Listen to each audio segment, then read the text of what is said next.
Bueno, si les parece, vamos comenzando.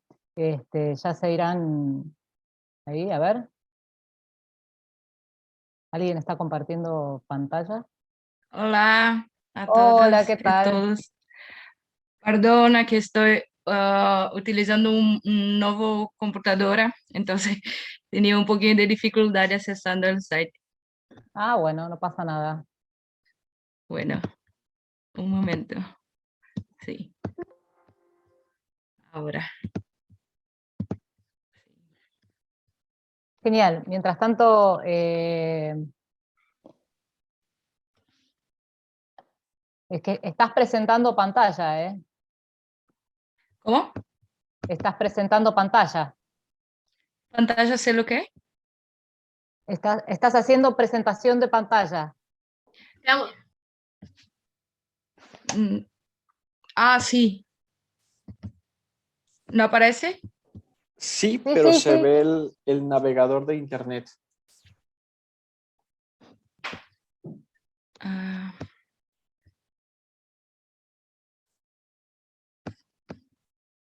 un momento. Sí, mientras tanto, mientras te logras conectar, eh, bueno, les comento que Gabriel iba a estar coordinando conmigo esta mesa también. Gabriel está transitando el COVID y estaba muy cansado, muy agotado, así que bueno, estoy acá coordinando yo. En esta mesa vamos a tener 4 ponencias, porque una de las eran 5, pero una de las ponencias, por superposición, la pasamos a la mesa anterior, Gilson, de modo tal que, nada, vamos a estar un poco más cómodos de tiempo. Si les parece, vamos a hacer, lo comento para quienes no estuvieron en la mesa anterior, cada presentación va a ser de aproximadamente 15 minutos. Yo les voy a ir indicando con las manos si quedan 5, si quedan 4 minutos. Y una vez que se hayan hecho todas las presentaciones, dejamos espacio para los comentarios, preguntas e intervenciones al final de la mesa, si les parece. si tiene problemas, me puede enviar la presentación por correo y yo la presento. Porque, bueno, al menos yo sigo viendo la pantalla de Zoom. Sí, yo también.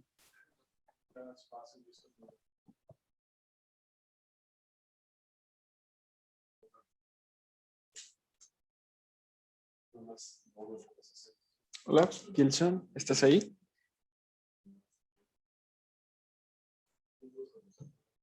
Me parece que no nos escucha.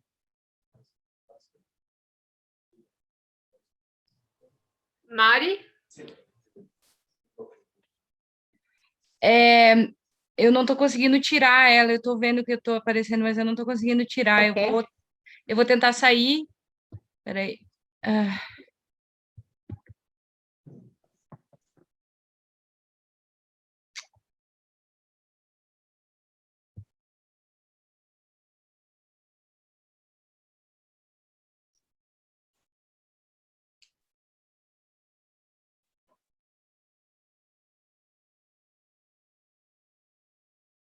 Si no, Adriana, podríamos pasar a la siguiente en lo que me envía la presentación para que ya la proyecte Ahí justo está. después.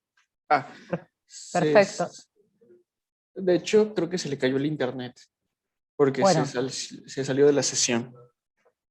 bueno, entonces lo que podemos hacer es comenzar con Jorge, que era la segunda presentación. Jorge, si estás por ahí y quieres empezar con tu presentación. Y acá estoy, Adriana, muchas gracias. Muchas gracias a todos, muchas gracias al soporte. Voy a compartir la pantalla. Claro. Ahí está. Ahí está. Ahí la deben de estar viendo. Sí, ya se ve. Ahí lo deben de estar viendo y pongo el F5. A ver, permíteme un minutito. Déjenme hacer esto poquito y ponerla en grande.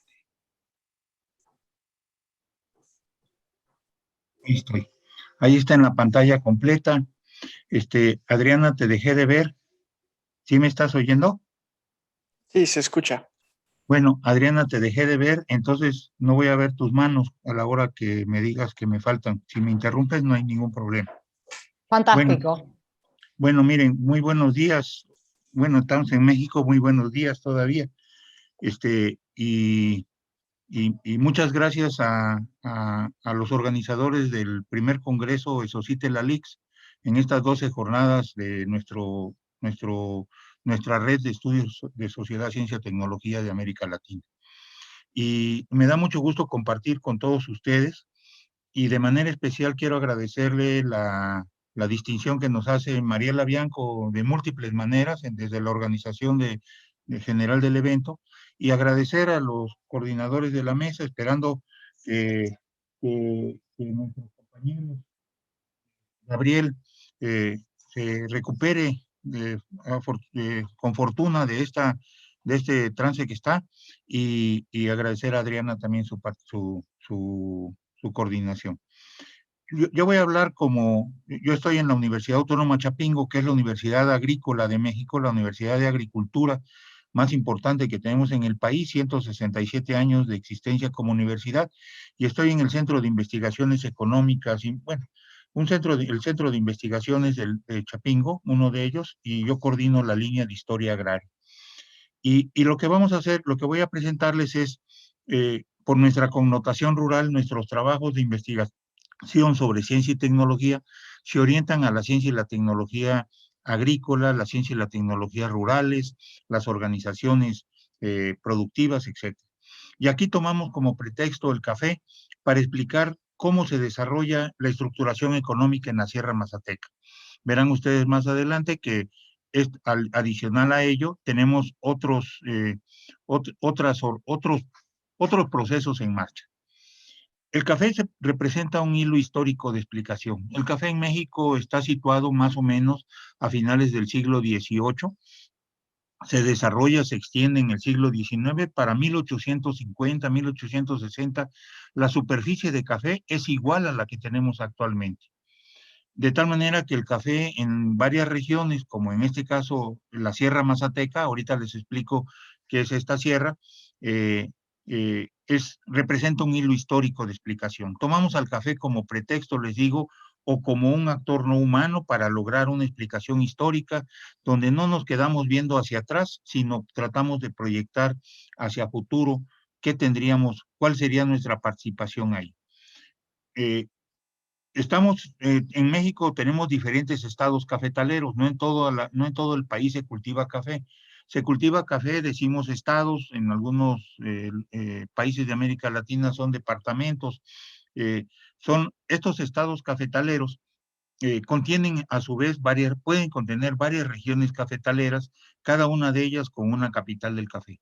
Por ejemplo, el estado de Veracruz tendrá alrededor de 6 o 7 capitales cafetaleras, regiones cafetaleras, siendo solamente un estado. Hay una diferencia en las regiones, que son las regiones comunicadas, que son criollas o mestizas, pero que están situados junto a los caminos más importantes, que digamos son las capitales porque son al mismo tiempo grandes centros comerciales. Mientras que hay regiones invisibles como las regiones serranas y más las regiones serranas indígenas, como es el caso de la Sierra Mazateca. Quiero decirles que los mazatecos es una de las 67 naciones indígenas mexicanas, de tal manera que los mazatecos tienen su propia cultura, su propio lenguaje, inclusive en muchas ocasiones, su propia forma de gobierno. Lo que vamos a destacar del café es el conocimiento productivo, de comercialización y de industrialización. Y aquí es donde aparece invisible el café mazateco. Estos son los estados, si ustedes se fijan, más o menos corresponde a lo que sería el área de Mesoamérica en nuestro país, y son los estados, son 14 estados, ustedes dirán, ¿y por qué aquí no en los de en medio? Porque aquí estamos en el altiplano, y estos estados que también están en el altiplano en una parte tienen una zona tropical o subtropical. Del lado derecho aparece el mismo mapa, pero aparece con los porcentajes, donde destaca el caso de Chiapas con 36% de la producción o Veracruz con el 23%. Quiero destacar en este mapa, aquí en lo azulito o acá en lo café, en este café clarito, esta piquito que aparece aquí, que ustedes deben de estar observando con el cursor, con la flechita, este pedacito aquí, esto corresponde a la Sierra Mazateca. Está entre el estado de Oaxaca, colinda con Puebla y colinda también con Veracruz. Cuando nosotros trabajamos esta dimensión de los trabajos de historia de la ciencia y la tecnología o algunos otros trabajos, siempre desarrollamos una dimensión de estudio donde incluimos 5 elementos básicos. La larga duración, observarlo como proceso dinámico, complejo y donde aparece constantemente el conflicto. No eludimos explicar el conflicto. En algunos estudios históricos o sociales, el conflicto tiende a desvanecerse. Nosotros situamos al conflicto como una parte explicativa importante. Tenemos alrededor, como cultura indígena mazateca, alrededor de 2 siglos de cultivo, imbuidos en una serie de mitos y tradiciones que son verdaderamente, que destacan la riqueza cultural de la región y sobre todo la importancia del café. Mitos de múltiple tipo. Uno de ellos es, por ejemplo, el que cada uno de los territorios, cada uno de los montes, cada uno de los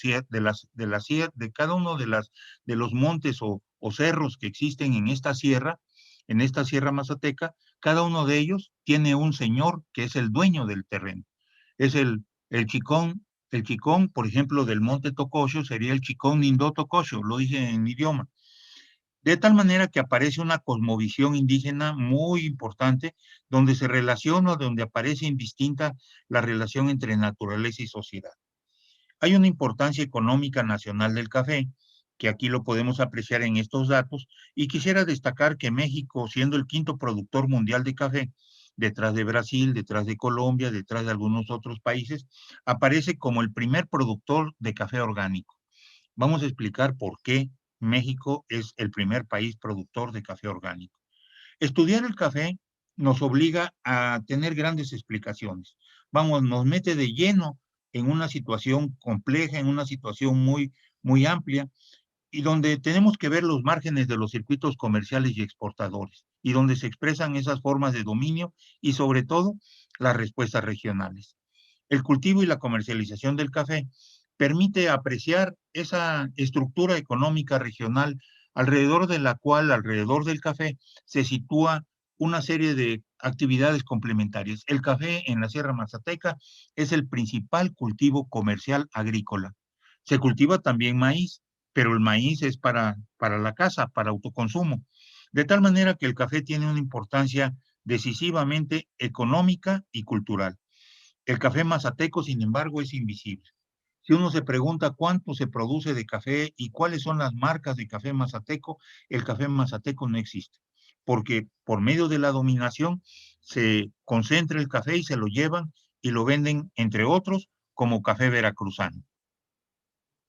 Han de recordar ustedes aquí les decía yo que aquí estamos en la Sierra Mazateca, pero en esta zona, bajando hacia la planicie costera, lo que tenemos inmediatamente es una de las grandes capitales de café, que es Córdoba. Ahí llegan los productores de Córdoba, los concentradores, los acopiadores de Córdoba, a comprar el café mazateco, que lo pueden bajar por este lado hacia Córdoba o lo pueden bajar por este otro lado hacia la cuenca del río más importante en caudal de México, que es el río Papaloapan.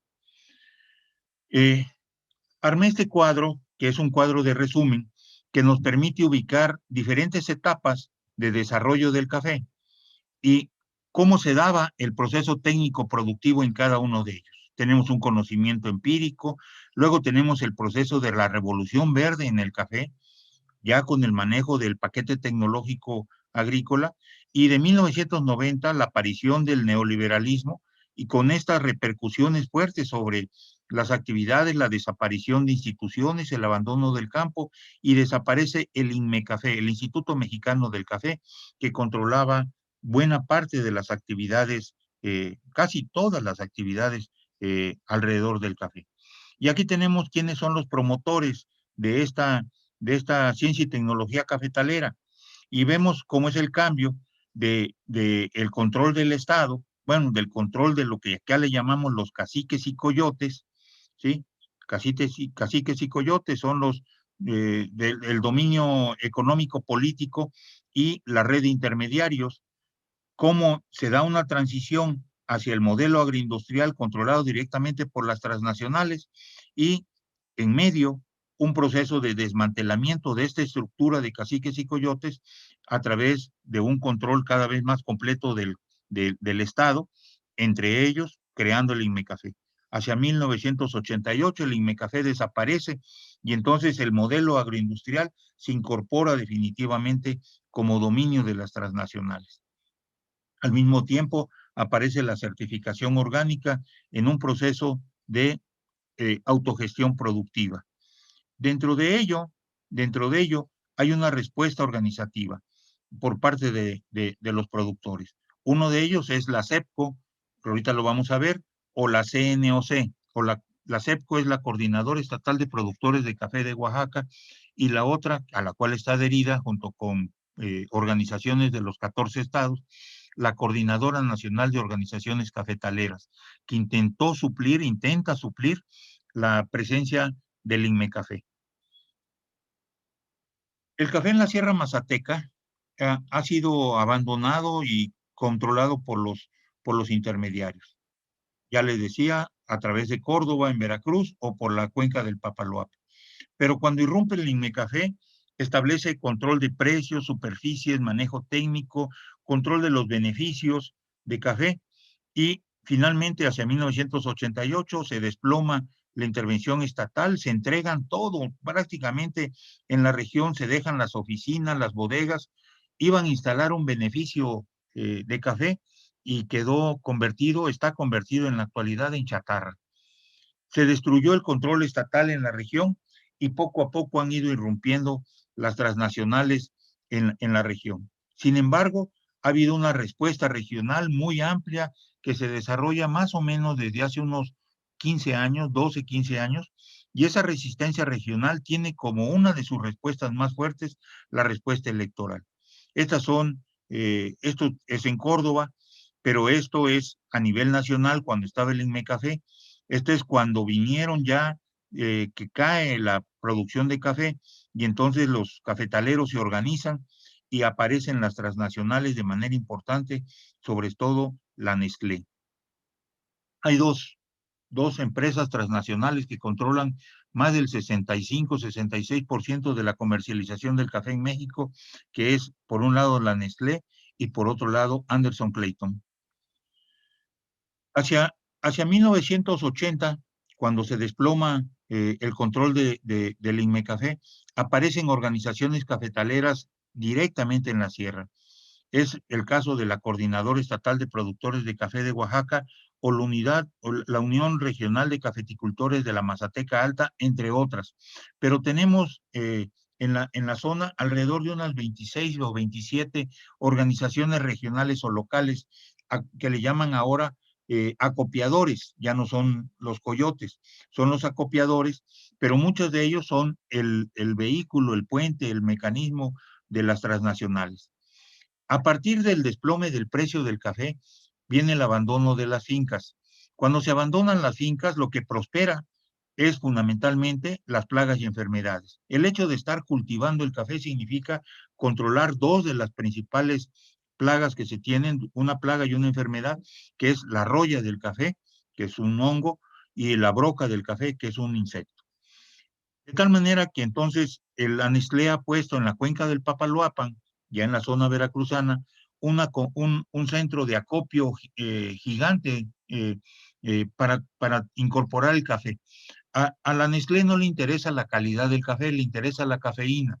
La cafeína es más amplia su expresión o su presencia en el café robusta, que es un café, digamos, pues como cualquier café, es un buen café, pero no tiene la calidad del café arábiga, que tiene un aroma, un olor y un color exquisito. Es un café de altura. Entonces, ellos lo que promueven es la siembra del café robusta. Pero al nivel de los productores han ido transformando las plantaciones de café por aguacate, por el aguacate Hass. Aquí vemos con el sistema Rosa Tumba Quema la incorporación ahora de plantaciones de aguacate que no requieren sombra. De tal manera que cuando se va perdiendo la producción de café o se va reorientando en función de los intereses transnacionales, se pierde la estructura organizativa, el conocimiento ancestral sobre el café, el manejo económico, los empleos y la cultura. Al mismo tiempo se desarrollan las luchas por tierras, por los precios, por las organizaciones y los mercados, pero eso ha permitido destacar esto que sería digamos, la opción frente al control de las transnacionales, que es la irrupción en el mercado de café orgánico. Para México fue muy fácil. Jorge, Sí, ya sí, va más o menos promediando el tiempo. Tenés unos minutos más, pero para sí, que voy te cerrando. vayas Ya apurando. prácticamente estoy en el cierre. Este café orgánico fue muy fácil impulsarlo en México porque los productores, son pequeños productores, muchos campesinos y una gran cantidad de indígenas, producen de manera natural el café sin químicos, el café orgánico. Nomás faltaba certificarlo era un café, digamos, ecológico. De tal manera que eso permitió posicionar a México como el principal productor de café orgánico a nivel mundial. Ha habido respuestas locales y regionales limitadas, que se limitan porque la acción estatal prefiere a las transnacionales, incluyendo el gobierno actual. Pero las formas culturales se enlazan con la posibilidad de impulsar otras formas de organización y acción de los grupos cafetaleros. En las conclusiones, lo que nosotros estamos destacando es que aparecen nuevos actores en nuevos escenarios.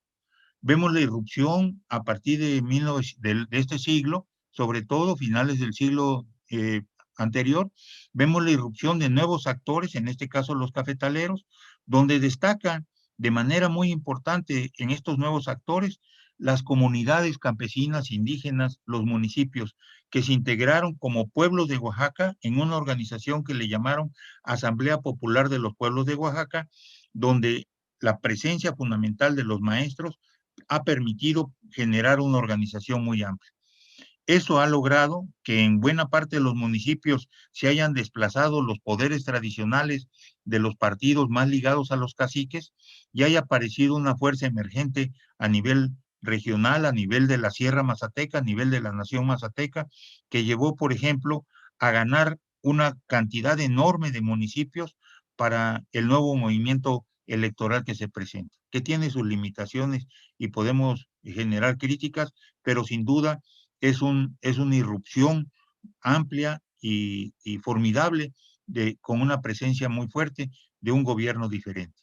Y junto a estos cafetaleros tenemos entonces a los maestros, la irrupción de las mujeres en unas condiciones de verdad difíciles, pero con una gran experiencia de maiceros o de mieleros, de tal manera que tendríamos ahí. Esta es la Sierra Mazateca, son paisajes de este tipo, paisajes hermosos, y esta es un recorrido que se hace alrededor del 2 de noviembre, el Día de Muertos, donde aparece esta fiesta donde, donde los pobladores se disfrazan de huehuentones. Estos representan a los muertos. Cada uno de ellos es un familiar muerto y vienen cantando sus sones y viene la señora vestida con su traje tradicional y con con el incienso, aventando el humo para poder purificar el ambiente.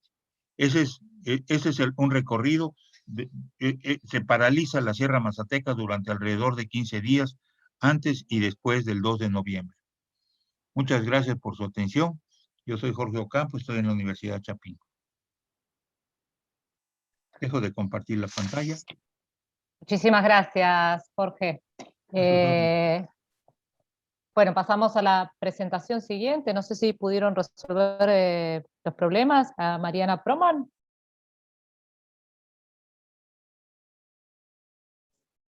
Mariana. Ya está. Hola. Hola Yo creo que Mariana, sí. ¿cómo estás? Sí, ahora puedo empezar mi vídeo. Sí, podés comenzar. Sí. Si querés, mientras tanto voy presentando el título de tu ponencia. Sí, por favor. Mariana va a presentar un trabajo titulado O proceso de privatização e a modernização da rede ferroviária federal Sociedade Anônima, en narrativas propagadas por vehículos de comunicación, de institución y demás medios de comunicación. No sé si me Sí. salió muy bien el portugués, pero hice lo mejor No que pude. está bueno. Yo podría en el último, eso sí que intentar hablar en español, pero es como más un portuñol. Y ahora creo que es un poquito difícil porque estoy aprendiendo el francés, entonces me voy a confundir Se todos mezcla. y todo. Bueno, Entonces, eso, habla tranquila en portugués. Escúchame, yo voy a intentar hablar despacio. Entonces, acá hay un pequeño inconveniente y yo peço ahora disculpa a todos. Es que mi computadora, lo antiguo no está funcionando bien la cámara de vídeo y lo nuevo no hay las programaciones de Microsoft, entonces no creo que sea posible. Yo voy a intentar, pero si no es posible de venir la tela, está bueno, voy a intentar hablando solamente. Si posible, veremos. Mariana, lo que ¿Sí? podés hacer, si querés, es enviarle tu presentación a nuestro asistente técnico y él va pasando tu presentación. ¿Querés hacer eso? ¿O Así, preferís? no hay problema o inconveniente con los colegas que van a presentar ahora. Lo que Porque- podemos hacer es pasar a la presentación siguiente, mientras tanto tú le envías a nuestro asistente técnico tu presentación, así él la puede ir pasando. Sí, sería muy bueno. ¿Cómo envío él?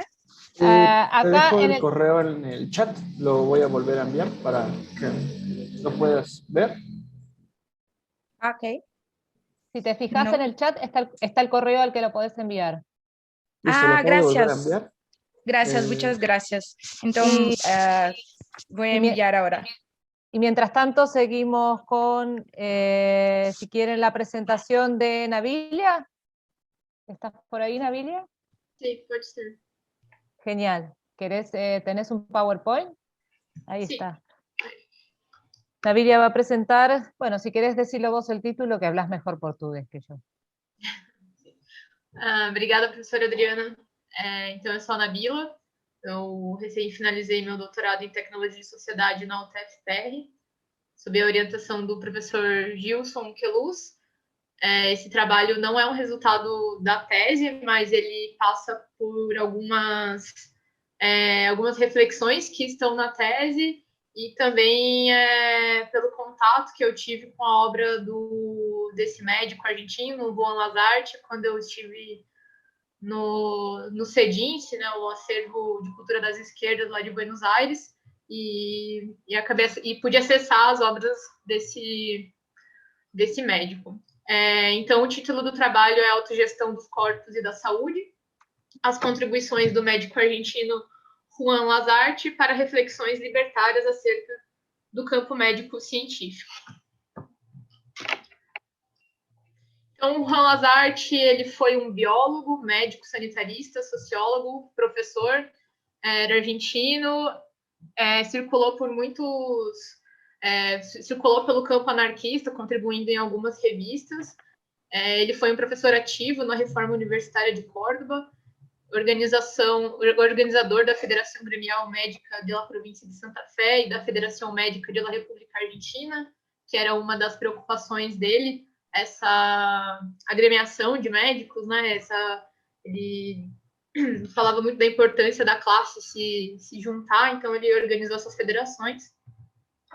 E o objetivo aqui do trabalho, então, é apresentar as reflexões do Juan Lazarte no campo da saúde e a visão dele sobre a construção de autonomia libertária nesse campo, sobretudo a partir das discussões sobre o neomalthusianismo e a socialização da medicina.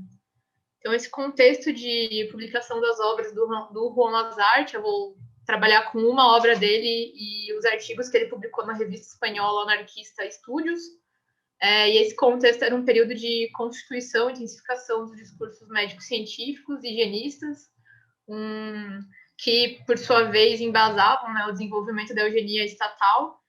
Por outro lado, também, os movimentos dos trabalhadores faziam uma frente de combate a essa biopolítica que partia do governo e participavam também das disputas no campo científico, né? E os anarquistas, dentro disso, então, eles também construíram as próprias bases para pensar na constituição de corpos saudáveis, subjetividades libertárias, e com isso também fazer diversas proposições para um desenvolvimento científico e tecnológico com bases libertárias.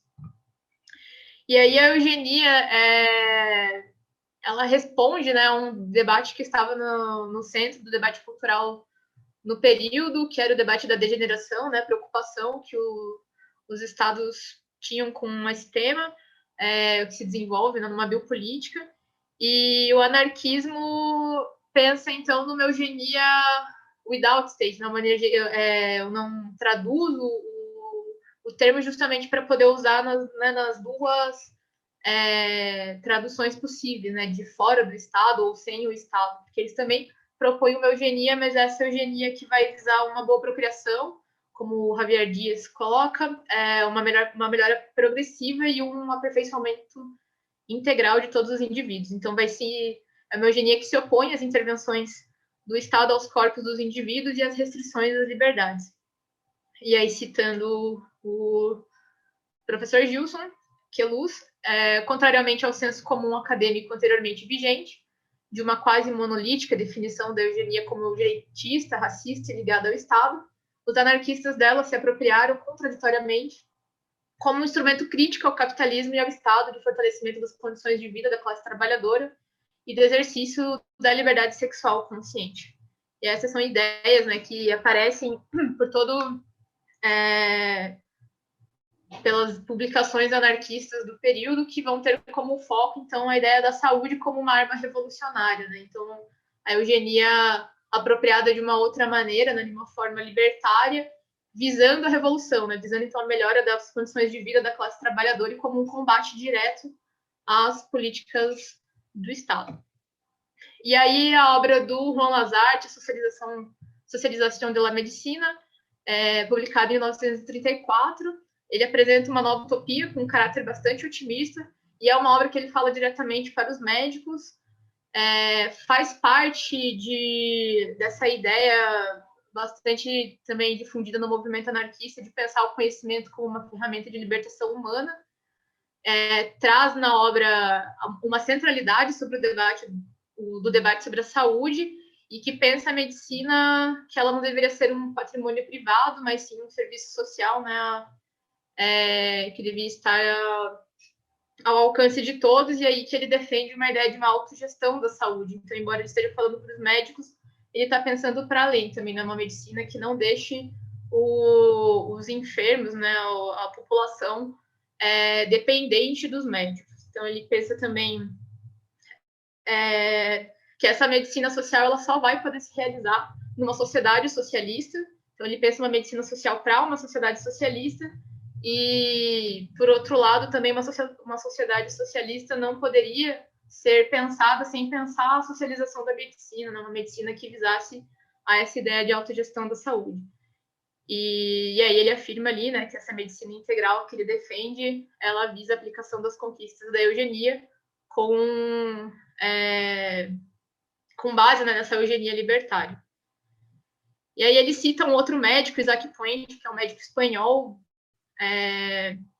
que também contribui muito com a revista Estúdios, né, então mostrando esses diálogos, né, existentes entre Argentina, Espanha. Na revista Estúdios tem pessoas de outros países também, né, México, Brasil, enfim, é, né, uma revista que pensa de modo anacional a construção do conhecimento científico e do movimento anarquista, né, então considerando as barreiras aí das nações. E o Lazarte cita o Isaac Puente numa crítica que ele faz à medicina do período, que dessa ciência que, estando a serviço do capital, em algum momento ela visaria encontrar um meio para nos fazer sentir felizes sem de fato estarmos, que também acalmaria nossa fome, desenvolvendo uma pílula de alimento sintético. E aí ele acusa, né, uma medicina antinatural, artificial, arbitrária, e que, por sua vez, vai causar outros problemas, né? E aí ele finaliza dizendo que prevenir é mais fácil do que curar, mas servir os sagrados interesses do capital é mais produtivo e cômodo do que prevenir.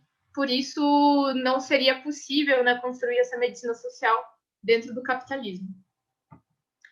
E aí, então, em resumo, as ideias que estão na obra, essa ideia é o socialismo, né, de pensar que o médico só vai conseguir uma verdadeira liberdade integrada na sua comunidade. Ele faz uma crítica a essa ideia de profissional liberal, né, que já estava em curso ali. Ele afirma o anarquismo, principalmente dentro ali do individualismo. Então, nessa ideia de que a individualidade do médico e a do enfermo, elas não, se elas não estão respeitadas, não há uma medicina efetiva, né? Não é a medicina que ele defende, essas individualidades devem estar respeitadas. A medicina social, ele diz que será profilática, que vai levar em conta o meio ambiente. Por isso também ele pensa no neomalthusianismo, né, de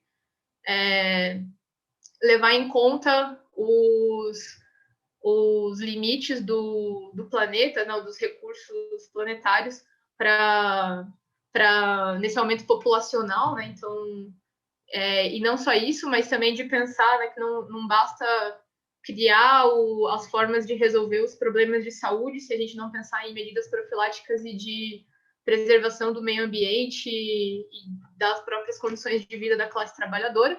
E aí essa ideia da autogestão do corpo e da saúde.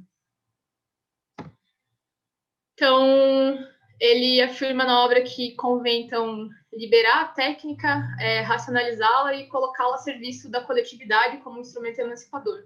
Então, a técnica não seria um fim, mas é um meio. Então, que não há nenhum direito de sacrificar ninguém por alguma técnica, né? Isso é uma ideia bastante recorrente nos escritos anarquistas, né? De que o progresso, ele só deve se dar se ele for um progresso solidário, um progresso que, né, não esteja baseado em ideias de morte ou mesmo, né, de um progresso técnico que vise as guerras. Então, o Lasarte defende essa ideia também. E aí, né, então, nessa obra, ele está falando diretamente para os médicos, e aí, se não é possível construir uma medicina social sem uma organização, sem uma outra organização social, assim como não é possível essa outra organização social sem uma outra medicina, ele contribui com essa revista Estúdios, que é uma revista do anarquismo individualista espanhol. Ela esteve em circulação nos anos de 1928 a 1937, e que é uma revista que se preocupa muito, né, com as ideias da saúde, divulgação científica, muitos textos do neomalthusianismo defendendo, né, o neomalthusianismo, essa ideia de se apropriar das ideias do Thomas Malthus com uma outra visão de prevenção mesmo. E a Eugenia, ela também é uma revista que propõe alimentar essa ideia do autodidatismo, né? Então, são textos sobre os mais diversos assuntos, né, que vão pensar em propor novas práticas para reorganizar a vida. Essa ideia de reinado da razão, como o Juan Navarro, né, um pesquisador dessa revista também, ele aponta nessa ideia do conhecimento como uma ferramenta revolucionária. É uma revista eclética no sentido de que não só nas temáticas, mas nos pontos de vista sobre as temáticas. Então, ela dificilmente tem um posicionamento fechado sobre algo, né? Os autores têm autores diversos que muitas vezes se contrapõem, mas sempre dentro dos ideais libertários, né? Dos ideais anarquistas. E aí é uma revista que fez um forte combate antifascista, pacifista, né, no período entre guerras e de pré-guerra civil espanhola. E uma das questões que aparece bastante na revista é essa crítica, né, esse determinismo biológico que confinou as mulheres ao seu corpo, né, essa ideia da maternidade. E o Juan Lasarte, em alguns artigos que ele escreve, uma série de artigos, né, são 7 artigos sobre a ideia do neomalthusianismo, em que ele vai se contrapor a essa ideia ao mesmo tempo em que ele faz um certo elogio à maternidade, né, e ao parto, né, ao como essa tarefa, né, da reprodução, ela é uma tarefa importante para a sociedade, né? A sociedade precisa ter novos membros. Entretanto, a crítica que ele faz é principalmente duas, né? Uma de que isso deve ser uma escolha da mulher, né? Isso está na revista, né? A mulher poder escolher em que momento isso vai se dar, então não deve ser a maternidade, não deve ser uma prisão. E ao mesmo tempo pensar nessa prevenção dos nascimentos no sentido, né, como eu falei, do meio ambiente, mas também que para o capitalismo é bastante interessante, né, que a classe trabalhadora se reproduza sem freio, né, tanto para fornecer carne de canhão para as guerras, quanto para também gerar uma massa, né, de seres em miséria. Então, são críticas que o Lazarte traz, né, que está por toda a revista, mas que ele também compactou dessas ideias. E aí, então, o neomalthusianismo, que está em defesa na revista, e do qual o Juan Lazarte também aposta, para o Bracons, seria um movimento protoecologista, né, visto que leva em conta essa preocupação aí com o aumento populacional e a limitação o limite, né, dos recursos do planeta. Uma teoria também anticapitalista, já que vai de encontro a essa, né, se contrapõe a essa ideia de prover, né, as guerras, né, de soldados, e feminista porque também leva em consideração o corpo feminino, a autonomia das mulheres em relação ao seu próprio corpo. Então, seria uma teoria sociológica de resistência ao capitalismo e da qual os médicos, né, deveriam estar munidos também para pensar em desenvolver métodos contraceptivos, informar, né, os pacientes e por aí e tudo mais, né? E aí, por fim, então, o Lazarte defende que o médico ele não está deslocado da sociedade, né? Ele tem uma função bastante importante, né, na sociedade. É uma função que é coletiva, ela é uma função que não diz respeito só à cura, né, de cada indivíduo, mas sim de pensar na prevenção da sociedade, né, como um todo. Então, primeiramente, ele é um operário social e, né, cuja corporação é a saúde e o povo. E, então, portanto, ele também não deveria estar ligado ao Estado, porque o Estado tem seus próprios interesses, né? Então não é disso que se trata. E que daí inclui a alta mentalidade se deposita os destinos da espécie. Então, para o Lazarte, há uma centralidade da discussão da medicina, da discussão da saúde, para pensar uma revolução social. Então, essas são as referências que eu usei para a apresentação. E muito obrigada. Muchísimas gracias, Navilla. Bueno, y no sé si ahora podemos pasar finalmente a la presentación de Mariana.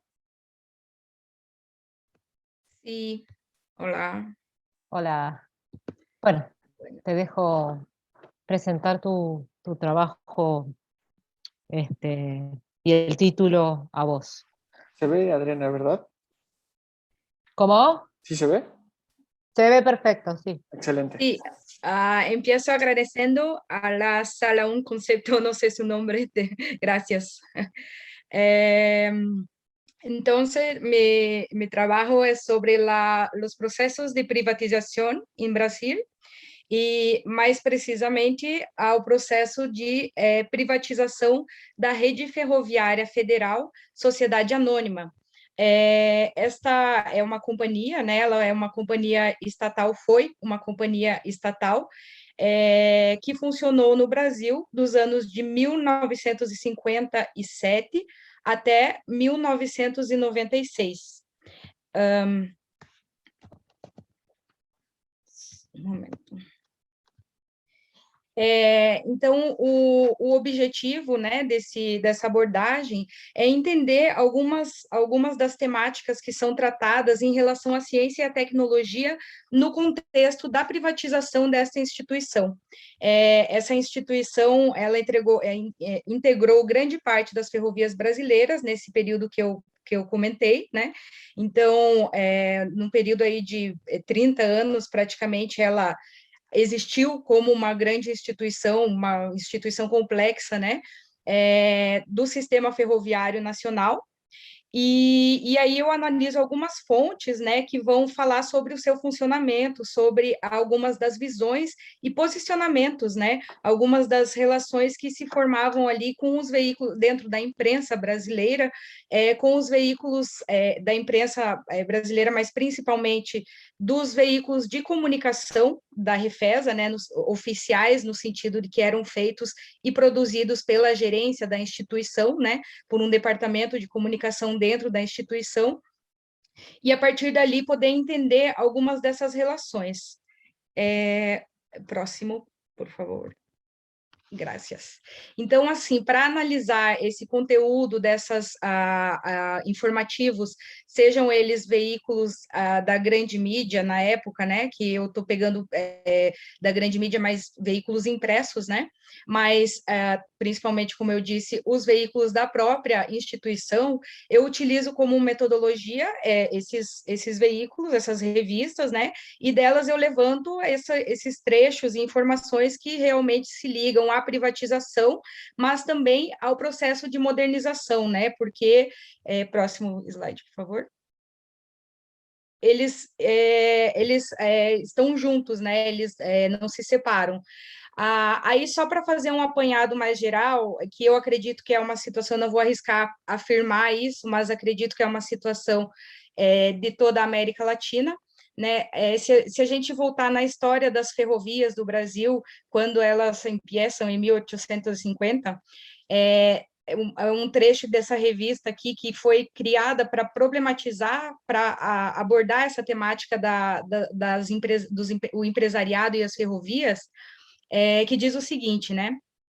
Se a história das ferrovias no Brasil fosse contada por uma fábula, né, há muito tempo atrás, vamos dizer assim, o seu início poderia ser algo como: e no começo todas as ferrovias eram privadas, seguindo de uma explicação de como elas se alteraram em encampações, quer dizer, o governo agrupa elas sobre um mesmo domínio, sobre uma mesma administração, arrendamentos, às vezes privados, às vezes por parte do governo também, nacionalizações, que foi o caso da própria Refesa, né, se transformou na grande agência do sistema ferroviário brasileiro, durante esse período que eu comentei, enfim. E um século mais tarde, ela volta a ser do empresariado, né, do capital privado. Então, assim, é como se tivesse abrindo um ciclo que começa com o capital privado e se encerra nele também. Se encerra no sentido de que ainda está hoje em vigor isso, né? O próximo, por favor. Então, assim, só para mostrar um pouquinho dessa história, né? Essa revista ela aborda essa temática, mas de uma maneira um pouco assim naturalizada, dessa questão do empresariado, da intervenção do empresariado nas relações econômicas brasileiras, nas relações com o governo, né? E de fato, depois de 140 anos de existência, né, da linha das ferrovias no Brasil, a Refesa foi criada em 57, privatizada em 96, extinta oficialmente em 98, mais uma vez a gente vê o governo brasileiro intervindo, né, com a construção de programas, né, de leis que puderam viabilizar essa compra dessa empresa no ano de 1996. A fundamentação que eu uso para analisar esses veículos de comunicação estão ligadas ali aos estudiosos, pessoas que se dedicaram aos estudos da linguagem, né? Então, eu entendo a linguagem da imprensa, assim como a linguagem institucional, que é o que tem como forte esse artigo aqui, né? Eu entendo elas como enunciados, ou seja, os textos que são escritos, eles são históricos, eles são pronunciados em uma data, né? Eles têm um momento, e eles dialogam com outros discursos a respeito também da própria tecnologia e da ciência, que é o foco do trabalho, né? Então, assim, da mesma forma, eu também utilizo alguns conceitos do Raymond Williams, quando ele coloca que os meios de comunicação, né, eles não são isolados da realidade material em que eles são produzidos.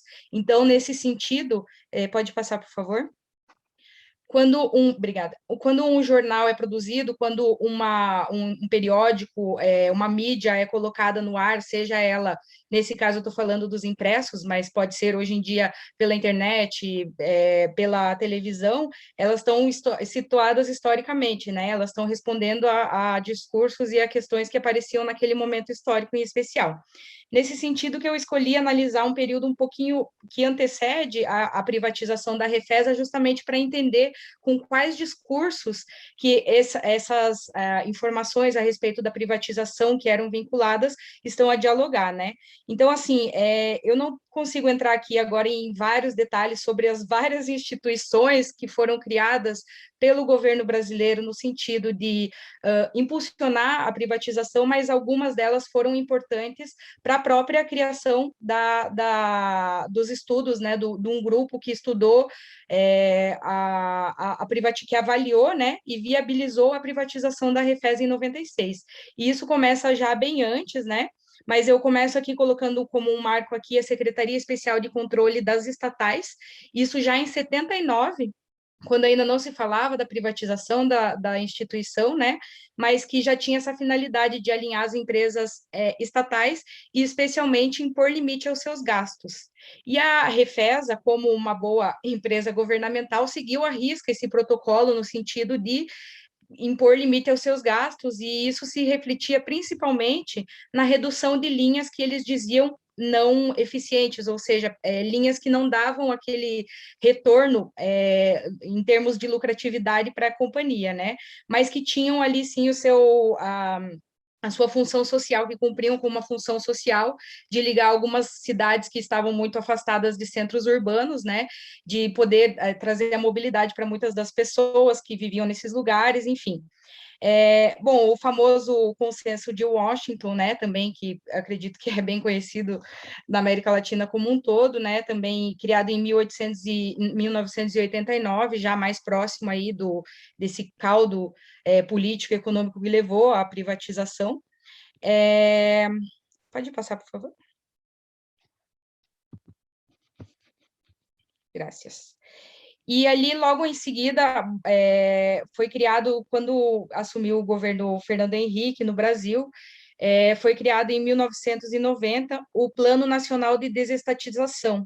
Esses órgãos, eles são importantes para mostrar que, claro, né, eu estou falando da empresa ferroviária, uma empresa que era grande em termos assim do número de funcionários, da estrutura, ela era grande, mas isso está acontecendo com várias outras instituições, né? Não é só a Refesa, não é só a empresa, o setor de transporte que está passando por esses momentos de transição, né? Entre empresas nacionais, a maior presença do capital privado, né? A parceria com empresas privadas, enfim, é um contexto que abrange várias outras organizações, entre elas a própria telefonia, a energia, algumas companhias de energia, de São Paulo, por exemplo, aconteceu isso também.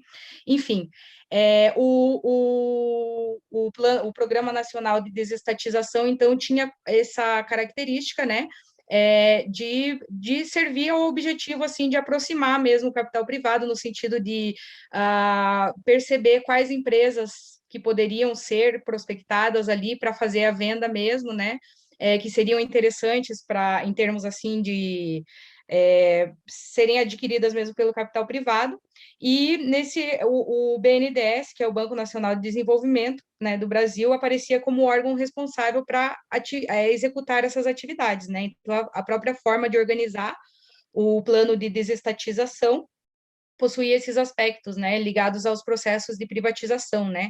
As próprias empresas que faziam esses estudos de viabilidade eram empresas privadas, muitas vezes, né, recebiam ganhavam alguma licitação, e a partir dali iniciavam estudos para ver a viabilidade de vender a empresa, ou qual seria a melhor forma de vendê-las, e por aí, né.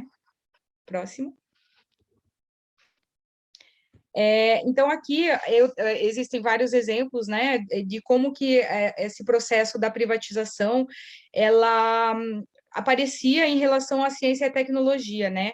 Mas, assim, uma coisa que inquieta bastante e que eu acho que foi o que, no fundo, levou a essa problemática, né, essa pesquisa em torno disso, é assim, muitas das vezes que a questão da modernização, a questão da ciência e da tecnologia aparecem como coisas importantes nos vários setores da Refesa, elas aparecem assim dando como se a empresa estivesse muitas vezes evoluindo, né? Sempre se fala do déficit. Isso é uma coisa que vem lá dos princípios da Refesa. Ela já foi criada porque estava numa situação precária, que precisava superar o déficit na área ferroviária. Mas, ao mesmo tempo, nos últimos anos, antes da privatização, muitas das notícias, muitas das mídias que eram vinculadas falavam sobre o progresso, principalmente as mídias internas, né, os veículos institucionais, eles apontavam para o progresso da instituição, né? Então, aqui um exemplo, assim, que se fala sobre uma oficina, que é a oficina de Curitiba, cidade da onde eu venho, né? E em relação a algumas instalações que foram colocadas nessa oficina, né, e que teria, assim, o intuito, né, ou significava, na verdade, trazer uma perfeita relação entre o homem e a máquina, né, dando-lhe as condições de trabalho em busca de melhores resultados, o que significava também, né, uma relação entre alguns homens e a máquina, porque muitos acabavam perdendo seus postos justamente pela substituição de máquinas que já vinham também dessa nova dinâmica de importação de produtos tecnológicos para implementar nas oficinas aqui, né? Aqui daí tem uma coisa que é interessante, que dentro, aqui eu citei um dos programas, foram vários, né? Mas um dos programas era o projeto de otimização econômica da rede, né? Então, foi levantada essa necessidade, né, de colocar instalações modernas e tudo mais. Então, esse era um dos projetos, existiram vários, né, projetos de informatização, né, então, o investimento em computadores, enfim, as formas de comunicação mais pegadas, né, importadas de outros países para gerir o sistema ferroviário nacional e, com isso, sempre com o objetivo final de reduzir os custos, né, cortar gastos, né, reduzir o quadro de funcionários e etc. O próximo, por favor.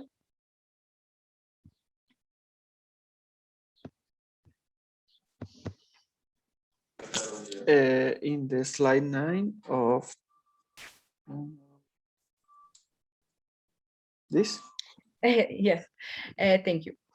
Então, aqui é uma foto que eu estou colocando, são pessoas que eu entrevistei ao longo da minha tese, e a minha tese, ela não é sobre a privatização, tá? Ela fala sobre a privatização, mas ela não tem o foco na privatização, né?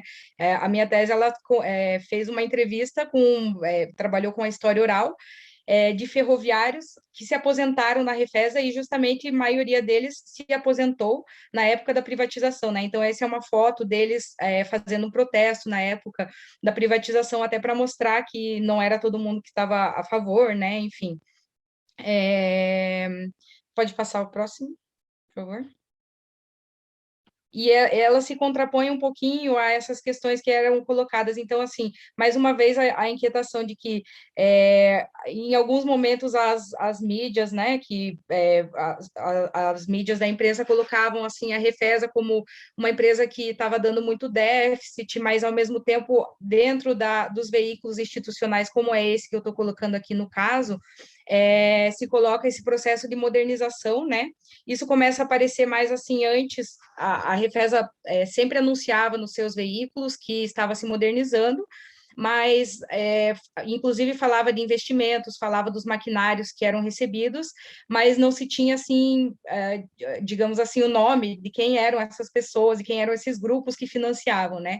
E aqui, depois de um tempo, que é mais ou menos ali essa notícia que é de 1991, se não me engano, e aí eles já começa a ter uma outra abordagem no discurso, que é mostrar que essa modernização estava sendo possível graças, por exemplo, ao Banco Nacional de Desenvolvimento, coisa que nos primeiros enunciados ainda não existiam, né? Então, nos primeiros textos ali, no início da década de 80, falava-se em modernização, falava-se sobre a necessidade da administração científica, da racionalização de gastos, mas não se dava esses nomes tão claros assim, olha, foi o BNDES, a gente está recebendo 200 milhões de dólares para investir em tal setor da ferrovia por conta, né, de parcerias privadas, enfim, isso começa a ficar muito mais visível perto do período em que se estuda a privatização.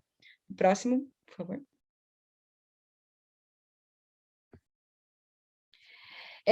Lógico, né? Um a menos. As privatizações, né? Essas questões, como eu falei, elas estão incluídas no processo não só brasileiro, como da América Latina como um todo, né? Imagino que exemplos não faltem também nos países da onde os colegas vêm. Inclusive do sistema ferroviário, né? Eu não sei, acredito até que seria interessante saber como que foi esse processo em outras regiões. Você pode voltar um slide, por favor? Mas, assim, para tornar possível para viabilizar esses Perdón, processos... traduzco. ¿Querés ver la anterior? Por favor. El slide anterior, Eduardo. Gracias. Gracias. Para tornar possível esses processos de privatização, né, era preciso que também houvessem pessoas que estivessem de acordo, que estivessem a favor dessa ideia, né, dessa corrente ainda aquela visão do progresso, né, a modernização como um progresso que viria a melhorar a situação aí, enfim, e um dos grandes atores foi o presidente na época da rede ferroviária, né, Osiris, que tinha um pouco essa visão, assim, né, de aproximar mesmo o capital privado, então, eram pessoas necessárias também, né, para esse processo de aproximação. Agora sim, podemos ir para as conclusões.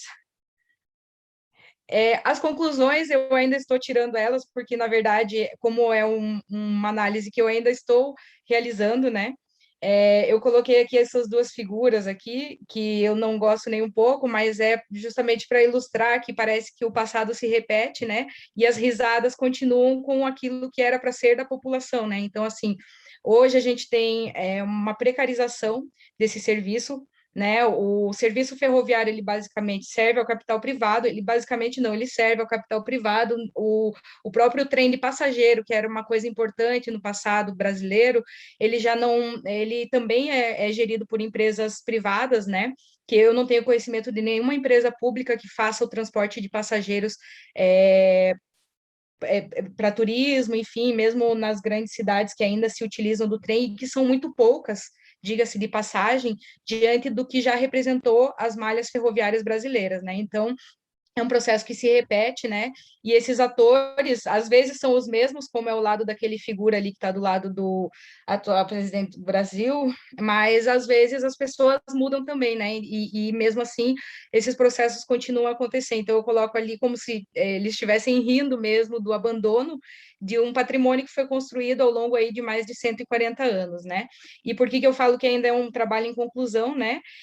Eu ainda não consegui tirar as conclusões desse processo, justamente porque ainda existe na cidade da onde eu venho e que foi o que deu o pontapé, o início, né? Foi onde empecé a pesquisa, a investigação, que é Curitiba.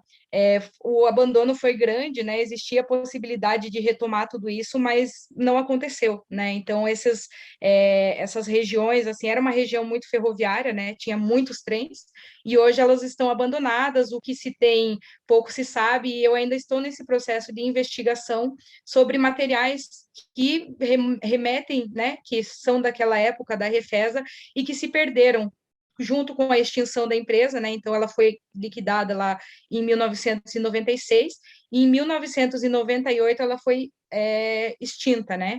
Então, assim, os ativos passaram ao capital privado e o passivo, o pagamento de salários, pagamento de processos referentes à empresa ficou com o governo, né? Então, a mãozinha invisível do Estado, ela continua visível até hoje e continua pagando o capital privado para a gente não ter um serviço que era para ser prestado à população, né, de uma forma geral. Não que precisasse ser mais forte o transporte de passageiros, né, mas mesmo sendo de cargas, poderia ser melhor, né, poderia ser mais aproveitado, inclusive, pelo empresariado local, enfim. E aí se encerra a minha apresentação com uma história que eu ainda não tenho o que concluir sobre, né? Bueno, muchas gracias, Mariana. De nada. Seguimos con la presentación de María Mederos Porto, que es Sí. sobre la percepción pública de ciencia, tecnología e innovación y escenarios de vinculación entre actores del Sistema Nacional de Innovación, Estudio del Uruguay 1996-2016, Propuesta Analítica General, ¿no? Ese es el título.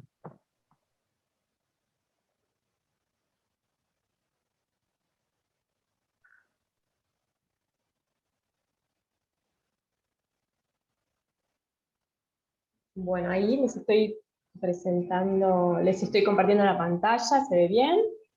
Perfecto. Bien. Bueno, el título de la presentación cambió un poquito desde aquel entonces en el que mandamos, bueno, los resúmenes hace tanto tiempo y pasó tanto en el medio, pero bueno, en esencia el trabajo mantiene su espíritu. Adriana, yo me voy a llevar el tiempo, pero cualquier cosa me avisás cuando... ¿está? Buenísimo, ahí te veo. Así que bueno, el título es Percepción Pública en el marco de la configuración institucional de Ciencia, Tecnología, Innovación y Desarrollo en Uruguay entre 1996 y 2019. Bueno, mi nombre es Leticia Mederos, allí en el programa aparece María, pero bueno, ese es mi primer nombre que en general no lo uso, Leticia Mederos, soy de la unidad académica de la Comisión Sectorial de Investigación Científica de la UDELAR, y pertenezco también al programa Historia Económica y Social de la UDELAR de Uruguay. Y quiero comentarles primero que el estudio de la percepción pública, que es lo que les voy a presentar ahora, se enmarca en un trabajo más amplio, que es mi tesis de doctorado. El estudio de la percepción pública es uno de los capítulos de la tesis de doctorado, y el objetivo más amplio de la tesis es desarrollar o proponer un concepto que permita analizar las dinámicas de vinculación entre la ciencia, la tecnología, la innovación, la sociedad, la producción y el desarrollo de los países en el periodo posterior a la revolución industrial. Ese es el objetivo de ese trabajo más amplio.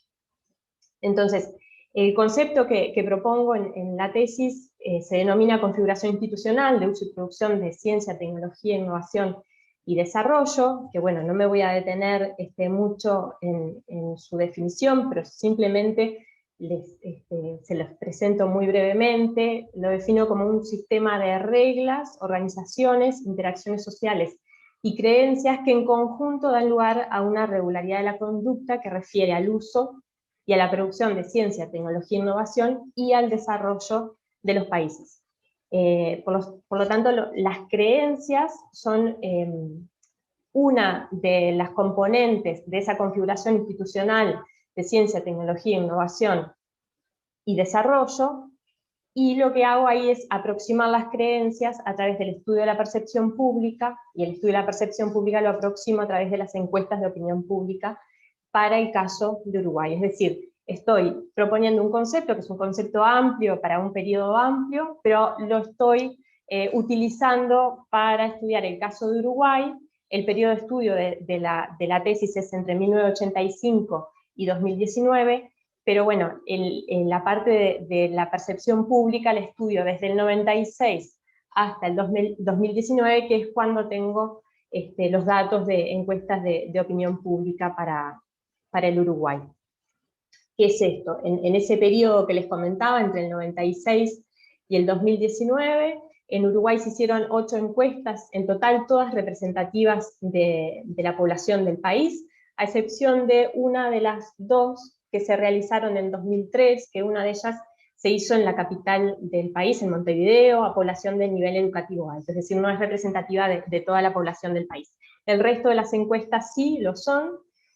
También comentarles que 2 de estas encuestas, la realizaron en 2017 y en 2019, fueron hechas en el marco de este trabajo, en el marco de la encuesta, y por lo tanto los datos son datos originales que todavía no los he publicado. Pero bueno, en lo que les voy a presentar ahora, lo que se muestra es la sistematización de todas estas encuestas, ¿sí? Desde el 96 hasta el 2019. Y los resultados que les voy a mostrar los tengo organizados en base a dimensiones analíticas que están sugeridas en el manual de Antigua, que es el manual de referencia para el estudio de la percepción pública en el ámbito de Iberoamérica, y los resultados los voy a ir presentando de acuerdo a varias dimensiones analíticas,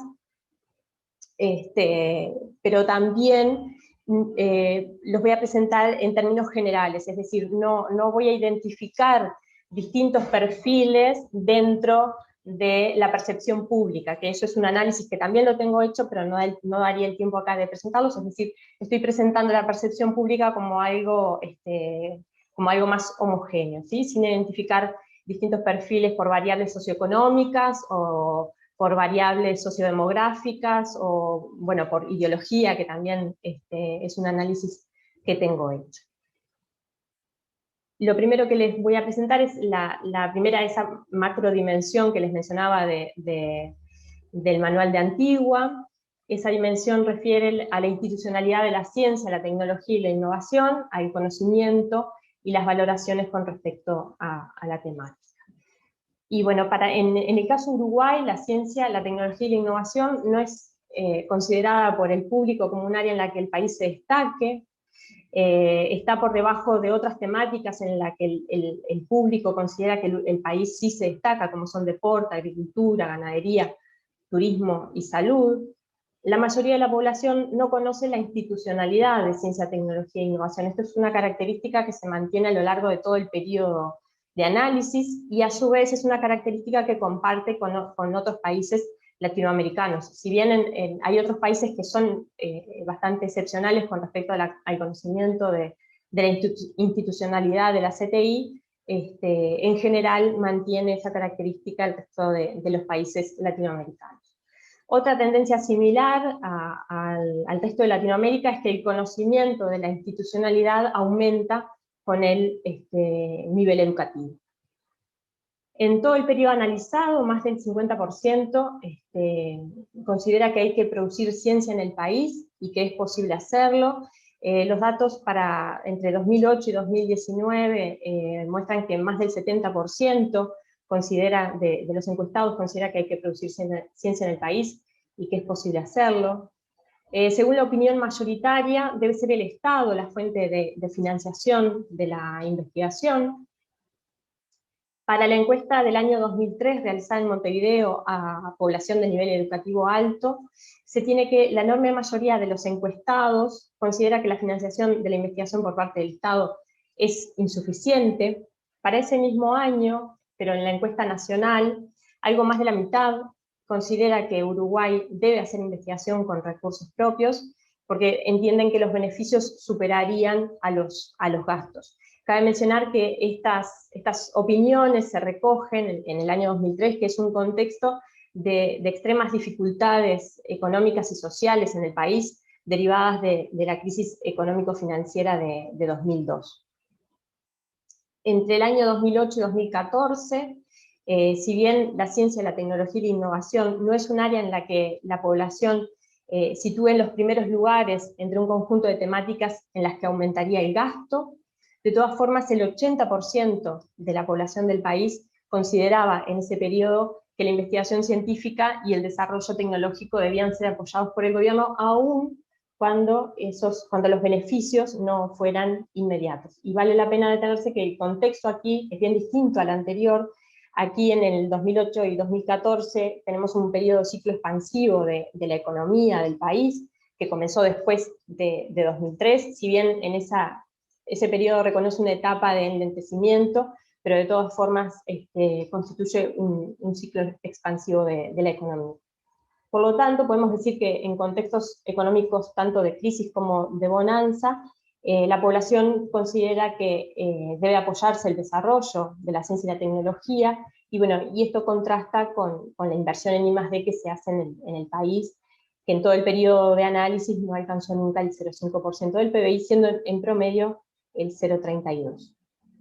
La mayoría de la población considera que lo que se investiga en el país es útil. En el periodo entre 2008 y 2017, más de un 70% considera que lo que se investiga en el país es útil. Salud es el área con mayor mención donde se considera que la investigación es de utilidad. Los temas que se consideran prioritarios en investigación e innovación son salud, medicina, educación y desarrollo social, industria y agro. En la encuesta realizada en 2011, la mayoría de la población considera que no existen políticas de ciencia y tecnología que busquen solucionar problemas que sean problemas cotidianos de la población. En 2014, que se implementó la misma pregunta, son muy similares los porcentajes de quienes consideran que sí existen políticas de ciencia y tecnología que busquen solucionar problemas cotidianos de la población y quienes consideran que no. Con respecto a los ámbitos, al hábito informativos y culturales, el interés en temáticas de ciencia y tecnología ocupa el cuarto lugar entre un conjunto de temas propuestos a los encuestados, que quedan por debajo de alimentación, de consumo, de medicina, de salud y de deporte, a la vez que reúne porcentajes relativamente bajos, es decir, en términos relativos y en términos absolutos, el interés en temáticas de ciencia y tecnología es bajo y está por debajo de otros temas. La ciudadanía considera que está poco informada en relación a temáticas de ciencia y tecnología. Los motivos principales de desinformación son la falta de entendimiento y de interés. La televisión es el medio de información más utilizado por lejos, más que otros. Y cuando se les pregunta a qué fuentes recurrirían para obtener información confiable sobre temáticas vinculadas al medio ambiente, los ámbitos que se mencionan son universidades y centros de investigación, asociaciones ecologistas y ambientales, y medios de comunicación.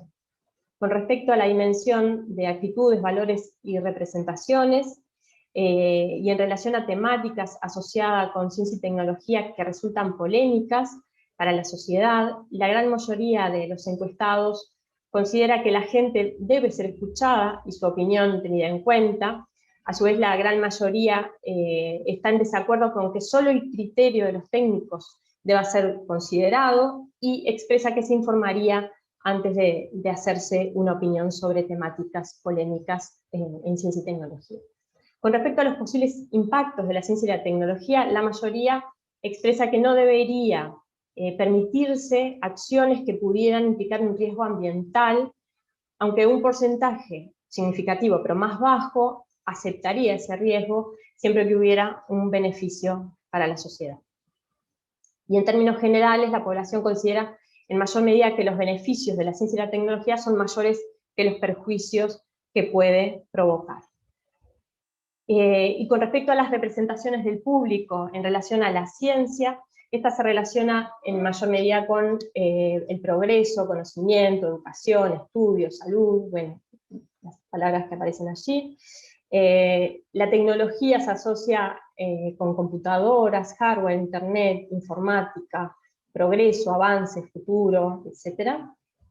La innovación se vincula mayormente con algo nuevo, cambios, novedad, progreso, avances, futuro, desarrollo, evolución.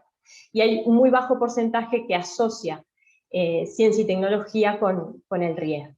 La imagen del científico se asocia con personas, según el público, muy inteligentes, que tratan de averiguar cosas que no se conocen y que sienten pasión por su trabajo. La categoría busca resolver problemas de la sociedad, tiene un muy bajo porcentaje, un 9%, por lo tanto, puede decirse que la población percibe que las actividades de los científicos tienen una cierta lejanía con los problemas de la sociedad.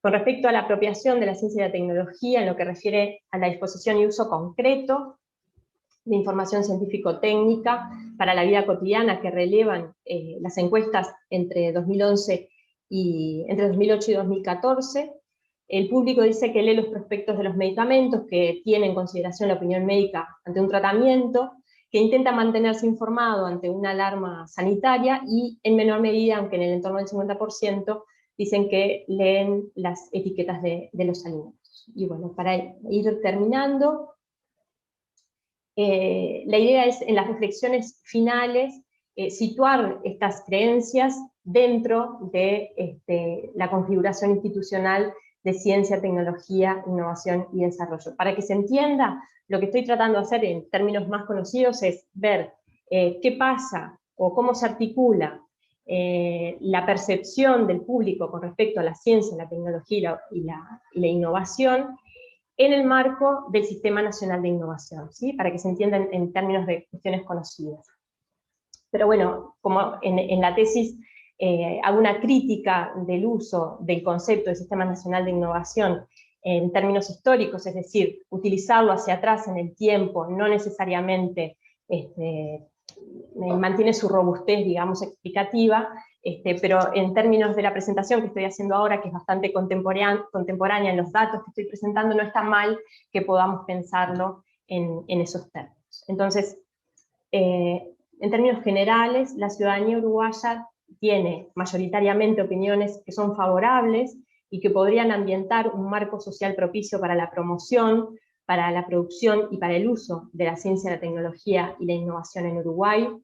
Los uruguayos consideran pertinente que el país realice producción de ciencia y tecnología propia y que reciba el apoyo del gobierno, incluso aunque los beneficios que pudieran obtenerse no fueran inmediatos.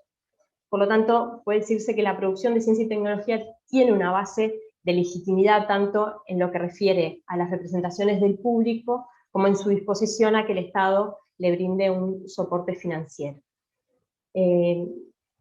Aunque no exista mayoritariamente un ambiente favorable a la producción y al uso de ciencia, tecnología e innovación, podría ocurrir que la falta de conocimiento sobre la institucionalidad de la ciencia, la tecnología y la innovación, o la lejanía que se asume que tienen las políticas de CTI, las actividades de los científicos, en relación a las problemáticas cotidianas de la población, podrían ser una barrera a la utilización de la ciencia, la tecnología y la innovación producida en el país.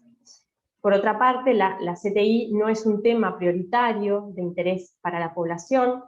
Puede decirse que no está presente de manera genérica en la agenda pública, aunque su incorporación puede estar ligada a la emergencia de polémicas vinculadas a temáticas específicas, por ejemplo, típicamente cuestiones de medio ambiente o de salud pública, que es justamente lo que pasó con la pandemia acá en Uruguay y que también ha pasado en otros países. A su vez, la ciudadanía muestra una cierta disposición favorable y uso concreto de información científico-técnica en su vida cotidiana, según lo relevado en estas encuestas. Por lo tanto, este interés latente podría ser un indicio de que si de alguna manera es posible acercar la producción de ciencia y tecnología e innovación a problemas que son considerados relevantes por los actores sociales, entonces podría haber un público proclive a su utilización. Muchas de estas cosas, las conclusiones deben revisitarse para el periodo posterior al 2019, pero bueno, se los contaré en el próximo Societelalix, así que bueno, muchas gracias, ahí está mi correo, y muchas gracias a Adriana, a Gabriel y a Ronnie por la organización de la mesa, y bueno, pronta mejoría a Gabriel. Gracias, Leticia. Bueno, ahora que sabemos tu verdadero nombre. Estaba de incógnito. Bueno, también una mesa muy interesante, no quedan ya más ponencias, de modo tal que abrimos a los comentarios, preguntas. Yo me voy a callar un rato porque me criticaron porque dicen que hablé mucho en la sesión anterior, así que les dejo la palabra a ustedes y eventualmente después, si queda tiempo, hago algún comentario. No sé quién se anima a comenzar. Yo tengo una pregunta para Jorge, ¿se puede? Adelante. ¿A qué se refería con un término que le dio al café orgánico, que fue lo que nos lanzó como productor, el primer productor de café orgánico a nivel mundial? Pero ya, ¿a qué se refiere con la certificación del café orgánico.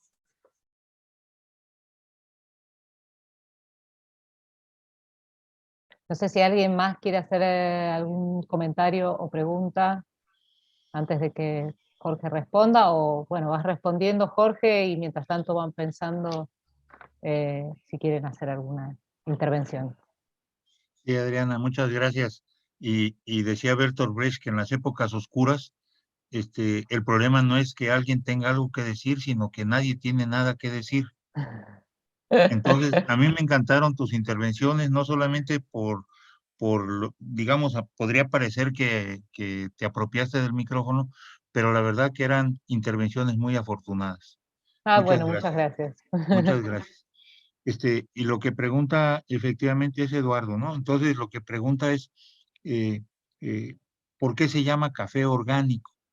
O sea, ¿qué tiene lo orgánico? Bueno, hay una producción sin químicos, una producción tradicional frente a la producción convencional, que es con el manejo de plaguicidas, de fertilizantes, un control de podas e injertos, un manejo muy completo alrededor de lo que le llamamos la revolución verde, con equipos, con fumigadoras, en fin, ¿no? Con sombras especializadas. O sea, el café necesita, con algunas variedades, producirse bajo sombra. Hay muy poquitos que se cultivan sin sombra. Entonces, esas sombras también son preparadas especialmente. Sin embargo, en las comunidades campesinas e indígenas, de manera tradicional, fuera de la agricultura convencional del café, de la agricultura de la Revolución Verde, se desarrolló esta agricultura tradicional sin químicos, sin Ay, sin pesticidas. El control de plagas y enfermedades se hace a mano o se hace raleando, quitando sombras para permitir que ingrese más el sol y se eviten los hongos, con control de humedades y el control de la broca se hace seleccionando los granos y, vamos, ese cultivo constante es un control de plagas y enfermedades. Adicionalmente, no se utilizan químicos en fertilizantes, sino compostas, abonos naturales. No se utilizan más que como instrumentos de trabajo los cestos, las manos, el machete en algunos casos y un palo torcido que se utiliza para quitar la hierba, que aquí en México le llamamos garabato. Este, esta agricultura tradicional del café era una agricultura campesina indígena que correspondía más o menos al 80-85% de los predios en los 14 estados. Cuando viene la irrupción del café, se baja el precio y entran las transnacionales, la forma de resolver, de ubicar a la producción de esta producción campesina indígena es convirtiéndola en café orgánico. Lo teníamos como café tradicional, controlado por los caciques y los intermediarios. Pero ahora que ya no están ellos, que ya se desbarató el INMECafé, entonces, ¿cómo poderse posicionar en mercado? Entonces, la propuesta que surgió de las mismas organizaciones campesinas, productoras de café, fue certificar su café, certificar que el café tradicional no lleva químicos. Y certificando el café tradicional, tenemos el café orgánico.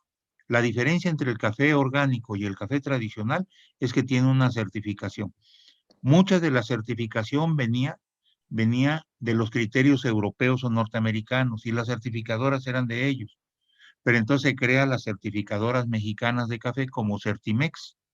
Y entonces Certimex impulsa la certificación del café campesino tradicional como café orgánico y le pone el sello. de modo tal que, a ver, si no entiendo mal, estos movimientos y organizaciones que empiezan a constituirse con la llegada de las transnacionales están vinculados al café orgánico. Así es, al café tradicional, al café campesino indígena que no utiliza químicos. De modo tal que hay, por un lado, en estas organizaciones una reacción o una respuesta a la entrada de las transnacionales, pero también un posicionamiento, también con algo que tiene más que ver con un movimiento global, digamos, que está en otra escala y que tiene que ver con el prestigio del orgánico. Así es, porque hablan nichos de mercado diferentes y se vende entonces como un café saludable que puede ser incorporado en los mercados europeos, en los mercados norteamericanos a través de nuevas vías como el comercio justo o los mercados solidarios. Ahora, te hago una pregunta, porque vos ahí hiciste una periodización donde Ajá. mostrabas que a partir más o menos de los años 50 se empiezan a cambiar los métodos de cultivo, ¿no? Se empiezan a incorporarse, bueno, no recuerdo bien si plaguicidas, fertilizantes, etcétera, Sí. etcétera, ¿no? Mientras tanto, sigue esta producción, este modo de producción tradicional, aún si se cambian los modos, digamos, en términos generales se cambian los modos de producción. Estos productores más tradicionales siguen produciendo, digamos, de esa manera tradicional. Así es, de esa Perfecto. manera tradicional. No pueden acceder por los costos de producción, no pueden acceder a los productos comerciales, plaguicidas, fertilizantes y demás. Entonces sustituyen esas formas tecnológicas por trabajo campesino en la parcela. Ok, es interesante eso, porque no sé cómo ustedes están, esta mirada de largo plazo, por ahí a veces está buena porque uno ve todo el proceso, pero hay momentos históricos que son muy peculiares y me pregunto si, digamos, esto es una mirada global, pero ustedes estuvieron trabajando la historia del café más puntualmente en distintos periodos, o Sí. simplemente querían tener una mirada más global. Hicimos el trabajo de la mirada global, que le llamamos la historia del café en México, de manera general, pero luego hemos ido trabajando periodos especiales, por ejemplo, la Revolución Verde en el café, las respuestas de las organizaciones campesinas al control de las transnacionales, que ya nos ubicaba esta periodización que presenté, pero luego empezamos a aplicarlo en las regiones. Es decir, Claro. ese contexto global, cómo se desarrolló en cada región, en el caso mazateco, por ejemplo. Y te De lo hago que una pregunta. En el caso del café, hubo también participación. Yo conozco, por ejemplo, la historia del maíz, ¿no? De la Fundación Rockefeller. Ajá. En el caso del maíz, ¿hubo alguna participación de Estados Unidos en términos de asistencia técnica? ¿Hubo alguna red latinoamericana? Porque yo sé que a mediados del siglo se crea el Instituto de Costa Rica, donde empiezan a Sí. trabajar sobre distintos cultivos tropicales. Uno de esos cultivos sobre los que empiezan a trabajar. Digo, ¿México participa de esa red? ¿Cuáles son las consecuencias? De la red sobre el café, claro, claro. Buena parte de los investigadores de lo que ahora es el Instituto Nacional de Investigaciones Forestales, Agrícolas y Pecuarias, el INIFAP, que sería similar al EMBRAPA, que sería similar al Instituto de Sí. Investigaciones Agrícolas, que se dan de manera generalizada, igual que los CONACYT, ¿no? Sí. En toda América Latina, lo cual ya Los nos INTA, le decimos acá, los sí, el INTA. INTA ahí en Argentina, pero lo cual nos da la idea de que no es un impulso, digamos, originalmente, digamos, local o nacional, sino esa convergencia, uno podría decir, ah, qué interesante, coincidimos los latinoamericanos, sí, pero coincidimos siguiendo las instrucciones, pues, ¿no? Como nos explicó la compañera brasileña. Junto con ello, efectivamente, el Rockefeller no solamente viene con el café, no solamente viene por el maíz, viene por el maíz, por el frijol, por el trigo, ¿sí? Pero además viene por cultivos tropicales, sobre todo situados en lo que le llamamos el circuito agroexportador, el circuito agroexportador. Y en el circuito agroexportador, el cultivo más importante de riqueza que genera divisas para México es el café, ¿sí? Claro. De tal manera que buena parte, una forma de intervención es la capacitación o la formación de los Master of Science and Philosophy Doctors, ¿sí? Y entonces, buena parte de nuestros investigadores más destacados en los diferentes cultivos se formaron en las universidades norteamericanas, ¿sí? ¿No hacían también formación en Costa Rica? No tenían...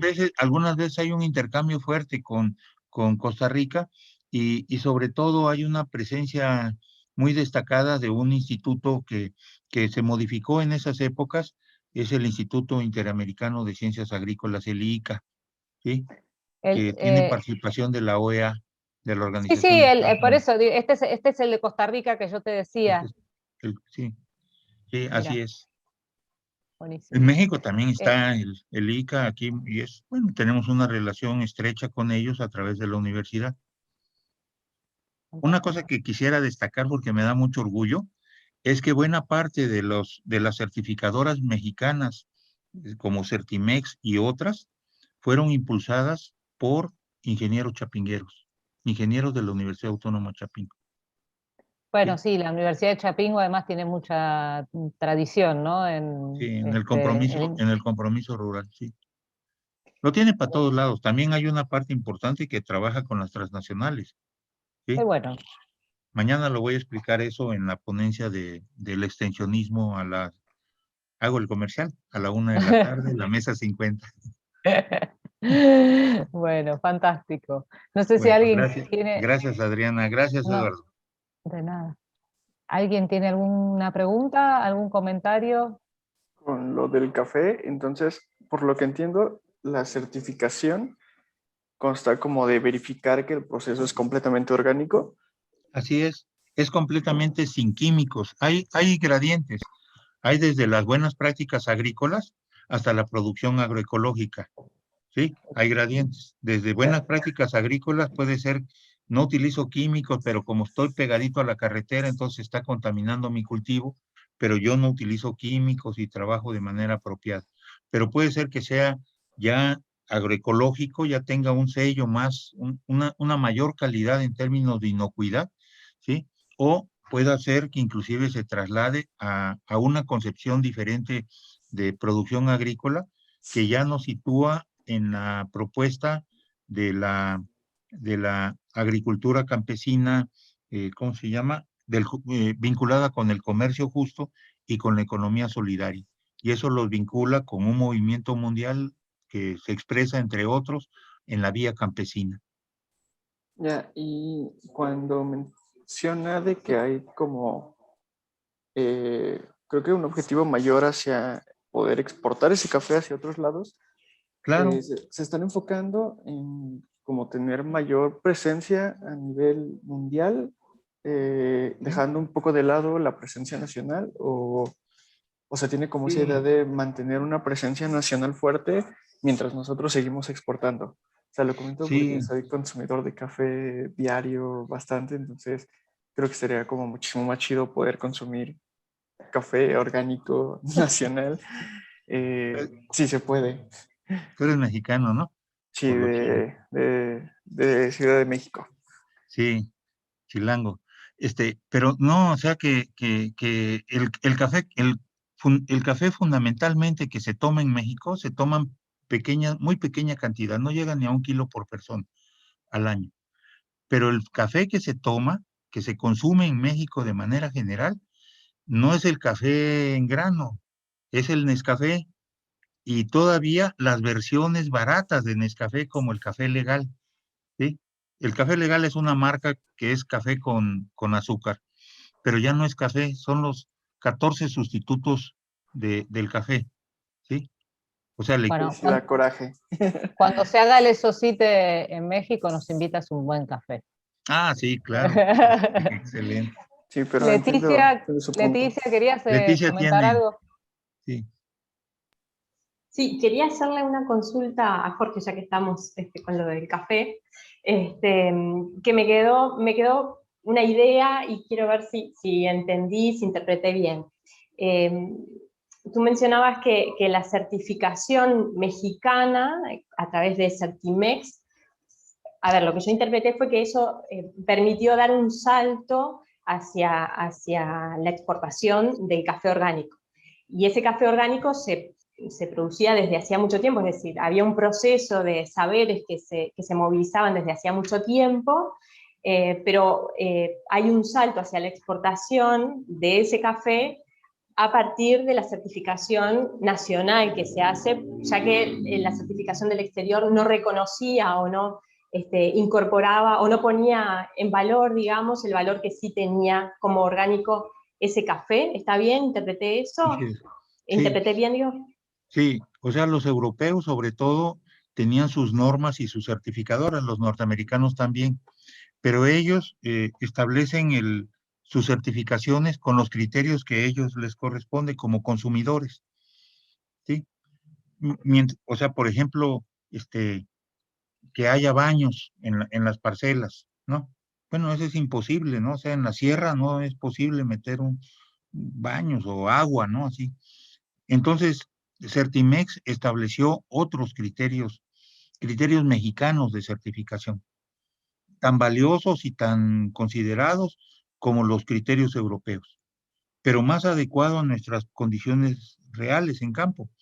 De tal manera que cuando se establece ese mecanismo y se impulsan cursos de capacitación para que nuestro café sea certificado, etcétera y demás, se logra dar el salto, porque luego los europeos no querían aceptar, sobre todo digo los europeos, porque los norteamericanos al final se mueven más con los precios, pero los europeos se mueven más con las calidades. De tal manera que entonces, en el plano del café, lo que ocurre con en el plano del café, los criterios europeos poco a poco fueron enderezándose hasta igualarse con los criterios locales o nacionales establecidos primero de manera pionera por esta certificadora mexicana, Certimex, ¿sí? Y posteriormente se incorporaron, se han ido desarrollando decenas de certificadoras locales, estatales, de cada organización amplia, ¿no? Que pueden involucrar a cientos, a miles de productores, ¿sí? Por ejemplo, hay una organización a la cual la tenemos como una alta referencia, es una organización cooperativa indígena Nahua, que es la nación más importante indígena en México, que se llama Tosepan Titatanis, que en idioma es Unidos Venceremos. Y entonces Tosepan tiene su propia certificadora, pero ha de tener ahora como unos 10,000 productores de café integrados, ¿sí? Maneja grandes volúmenes, sobre todo en exportación hacia Europa, ¿sí? Hay otras organizaciones así de grandes, de poderosas, pero sin duda esta es una organización pionera, ¿sí? Muchas gracias. No, para servirte, Leticia. Ya que estaba hablando Leticia, te hago una consulta. Vos decías que, bueno, me quedo con muchas ganas de conocer porcentajes y cortes poblacionales, etcétera, ¿no? Ah, sí. Pero decías que una de las características es que la población en general no conoce las instituciones, cosa que yo, digamos, tendería a pensar que sucede aquí también, porque a veces uno testeando en su propio entorno sin hacer... Eso es algo, y decías que la situación es similar en América Latina, ¿es algo específico de América Latina digamos, hay encuestas, pudiste compararlo con encuestas equivalentes en países desarrollados, digamos, no sé, en Estados Unidos o países europeos? Que allá no producen café. No, a Leticia le preguntaba. Ah, va.